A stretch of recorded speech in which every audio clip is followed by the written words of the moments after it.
Kada upat ka tuig ragyod adunay pizza 29 Pebrero sa atong kalendaryo o kining gitawag nga leap day. Ug sa mga nag-birthday karon, extra special yun kini kay talag sa undrang mahitabo. Susama ning usa ka konsyal sa Mantawi City. Atong ila-ilahon sa report ni Nico Sereno. Pipila ka adlaw sa dipang iyang birthday, nag-advance celebration na si Paknaan Barangay Councilor Marco Antonio Sanchez. Gisaulog niya uban ang 300 ka mga kabataan sa ilang lugar. May pa-party, kalingawan ug pagkaon alang kanila, pagpasalamat usab niya. Nasayo ang selebrasyon kay medyo busy sab siya karong adlaw kay dunay seminar nga gitambungan. Usa ka leapling o leap year baby si Sanchez nga nataw Pebrero 29, 1988. Kung naay 29, kung wala, kung wala 29, 36 years old. Kung naa, 9 years old. Aminado siya, kaniadto nakapangutana sab kuno siya sa iyang inahan, nganong wa naman mo paabot unta og Marso 1.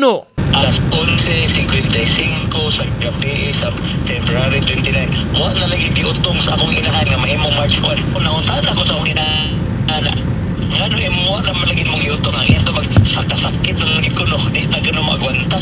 Mapasalamaton ang konsihal sa tanang blessings nga nadawat sa iyang birthday. Kay extra special karong tuiga, misaad kini sa pagsumbalik, pinaagi sa pagserbisyo sa uban.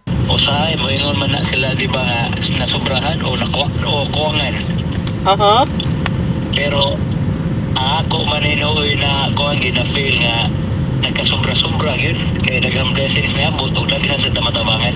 Ang leap year calendar year nga nagpuno og sa kaadlaw itandi sa ordinaryo nga tuig. Ang Gregorian calendar nga gigamit mipuno sa Pebrero 29 nga adlaw kausa sa upat ka tuig aron motakdo ang calendar year sa astronomical year. Sa tibuok kalibutan, doon na kuno gibanabana nga 5 million ka mga tawo nga nag-birthday og Pebrero 29. Sama kang Sanchez, sa makatuigang wala niini, depende ra kanusa ang selebrasyon. Pebrero 28 ba o sa Marso 1 o pwede masabgyud kuno sa duha ka petsa mismo. Mas espesyal lang karong tuiga, sama ning 2024 nga makaselebrar gyud sila sa ilang adlaw. Uban ni Godfrey Relien, Nico Sereno, Balitang Bisdak.